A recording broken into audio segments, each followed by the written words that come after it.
Aujourd'hui, c'est soupe à l'oignon. Hello Samuel.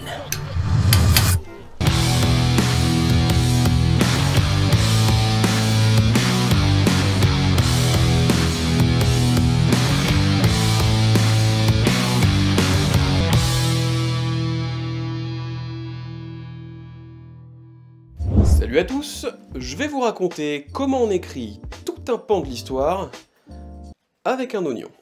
Ouais, ça paraît un peu gros. Mais il faut savoir que ce simple bulbe cache moult secrets, surtout quand il s'agit de l'accommoder en soupe.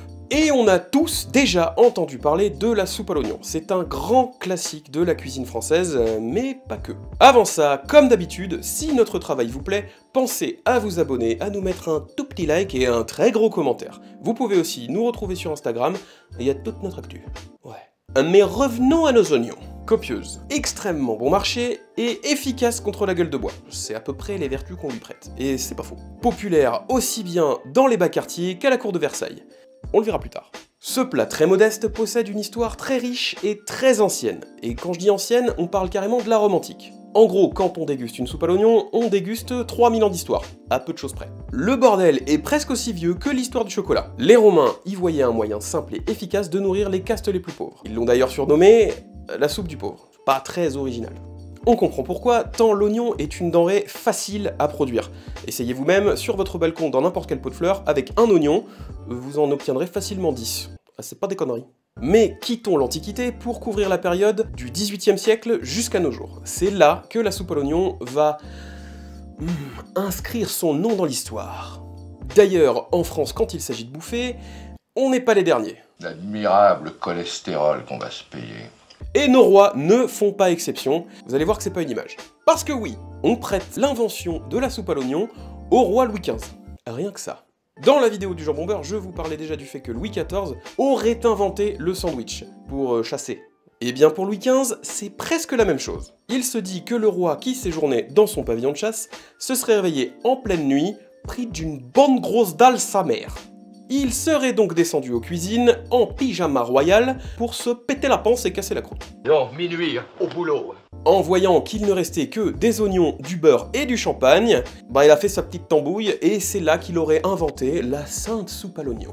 On a vu que c'était pas vrai puisque ça vient de la Rome antique. Ah! Mais évidemment, c'est une légende. Mais c'est dommage parce que, dit-on, Louis XV était un fin gourmet et il n'était pas rare de le voir derrière les fourneaux. Et ça, c'est la France. Même le roi prépare la bectance. Qui c'est qui est là? Mais restons avec Louis XV, car la soupe à l'oignon moderne aurait été découverte par son beau-père, le duc de Lorraine, ex-roi de Pologne, Stanislas Leszczyński. Premier coup. Ouais, ça rigole zéro la soupe à l'oignon, ma gueule. Contexte. Alors oui, parce que Louis XV, il va épouser Marie Leszczyńska, la fille de Stanislas. Et lui, Stanislas, il était roi de Pologne avant. Mais les Russes sont venus et ils lui ont botté le train. Du coup, il était plus roi. Et ils l'ont viré du trône. Enfin voilà. D'ailleurs, événement notable du conflit russo-suédois dans lequel Stan est impliqué, s'appelle la bataille du Prout. Faites ce que vous voulez de cette info.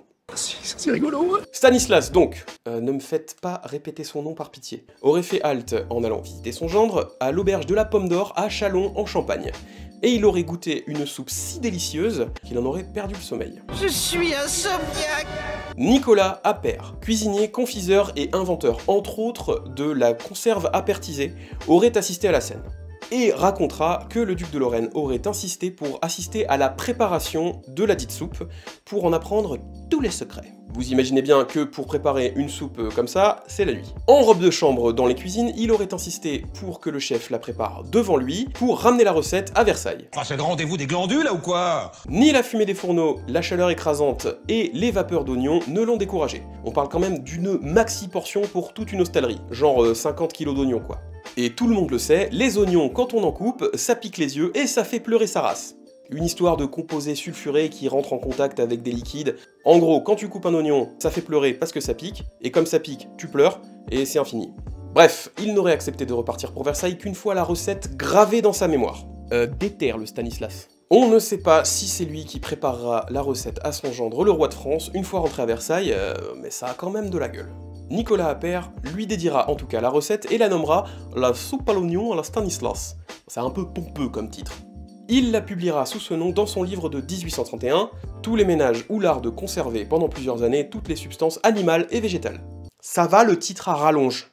D'après Alexandre Dumas, oui, encore lui, la recette va très vite gagner en popularité à la cour. Et elle deviendra un mets très apprécié par la noblesse de France. Outre le fait qu'elle soit super efficace contre la gueule de bois comme je vous le disais au début, on pouvait s'offrir dans n'importe quelle taverne une soupe à l'oignon pour quelques sous.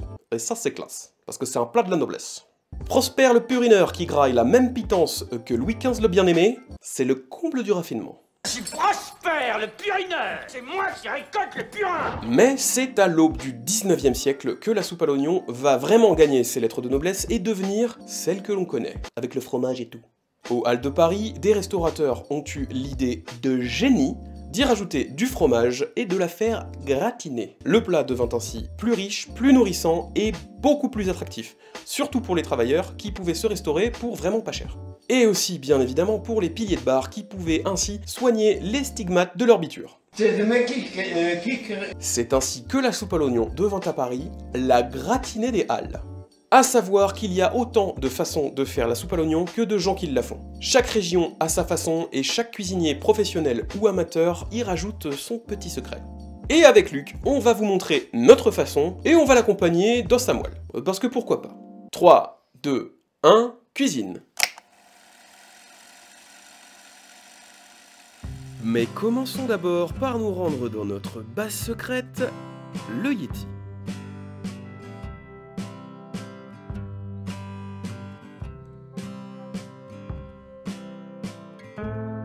Ouais, une fois n'est pas coutume, on s'est trouvé une petite douceur sur le chemin.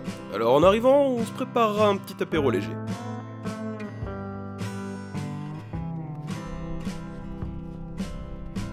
Comme à son habitude, Adrien nous accueille comme des princes dans son restaurant. Mais avant tout, on va se chauffer les miches près du feu. Après tout, il fait froid et la neige est de la partie. On ne le sait pas encore, mais nous resterons coincés 3 jours dans cette belle montagne. Mais passons aux choses sérieuses. Il est l'heure.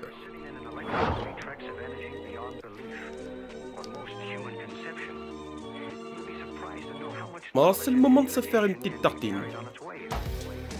Une baguette, un opinel,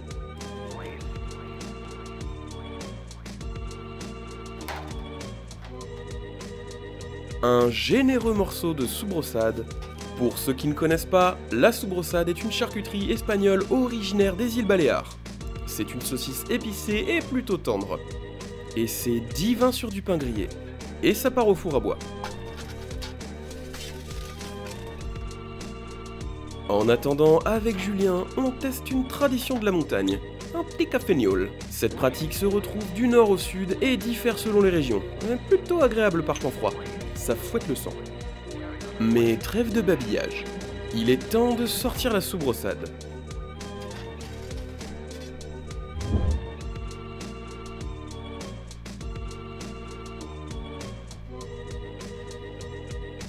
Un tour de poivre, une quille de raisin,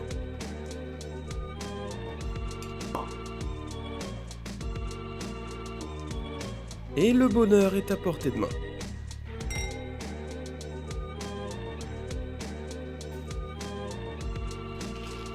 Bon, c'est pas tout ça, mais va falloir commencer la cuisine maintenant. En premier lieu, nous allons réaliser un fond de bœuf au four à bois. On rajoute un tout petit peu de matière grasse. Ici, de l'huile d'olive, quelques gousses d'ail, et c'est tout. Ça part au four, on le retrouve dans un moment. Bon, on se la fait cette soupe ? On va commencer par couper une belle quantité d'oignons. Un bon kilo au moins.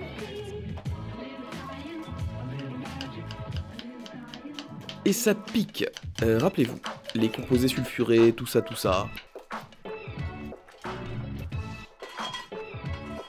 On va faire revenir les oignons dans un filet d'huile d'olive, à feu moyen pour ne pas brûler le tout.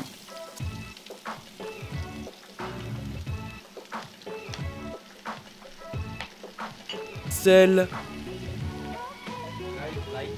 ail, et on fait caraméliser le tout. Puis on retrouve nos os à la sortie du four. On vous a déjà montré comment faire un bouillon comme celui-ci. On va s'en servir pour déglacer les sucs relâchés par nos os. pour faire un consommé de bœuf avec plein de saveurs bien concentrées. On remet au four pour faire mijoter le tout et récupérer le maximum de goût. Santé.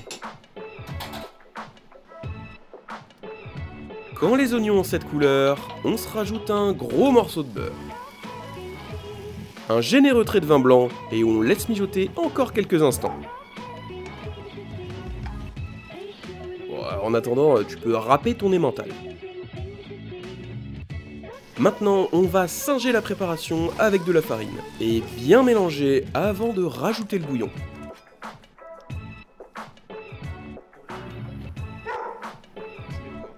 À ce stade, je peux vous dire que ça sent divinement bon.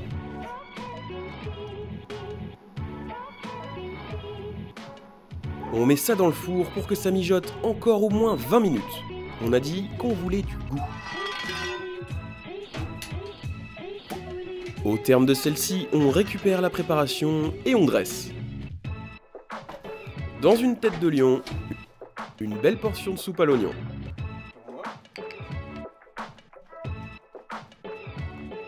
Une généreuse tranche de pain de campagne et une grosse dose d'emmental. Il faut que ça déborde. Et là, on fait gratiner.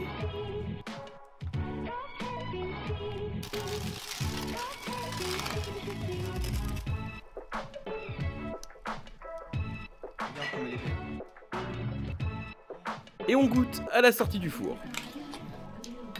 Maintenant, on va faire les os à moelle. Oh, c'est bon. C'est bon, mais c'est chaud. Ouais.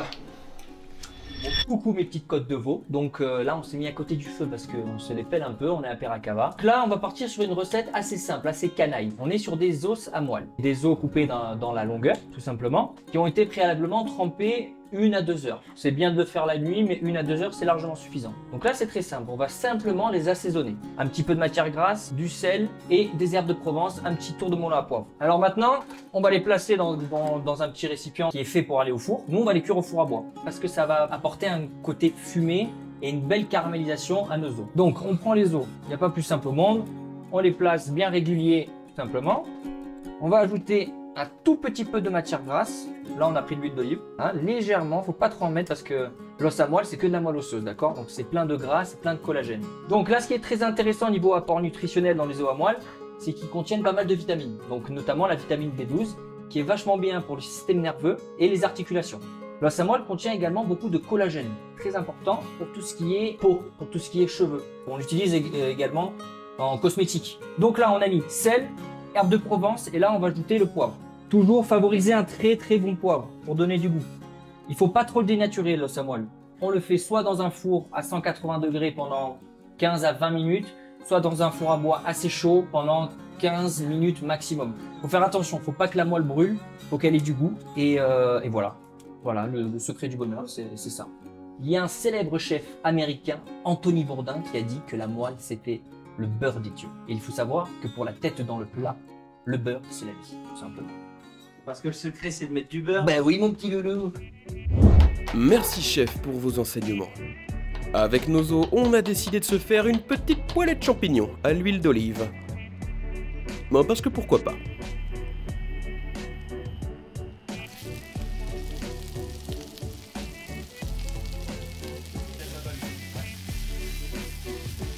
On se flambe ça à la vieille prune pour donner du goût.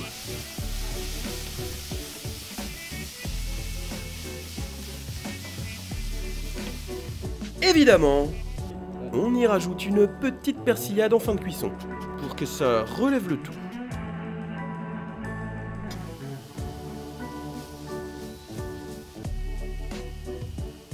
On va griller du pain pour notre dressage final.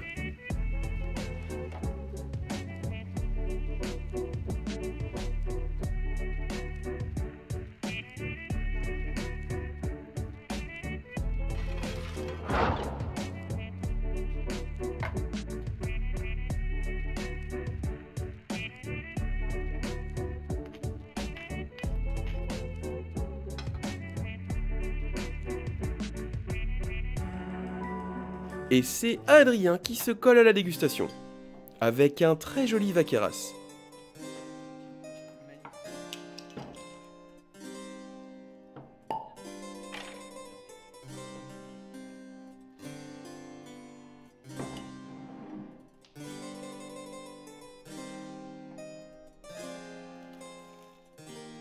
Et en plus, il nous gratifie d'une petite perle de sagesse.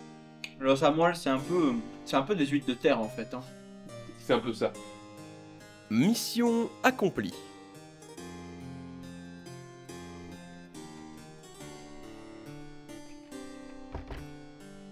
Merci à ceux qui sont encore là et à bientôt avec la tête dans le plat. On se retrouve très vite avec encore de la neige et du fromage.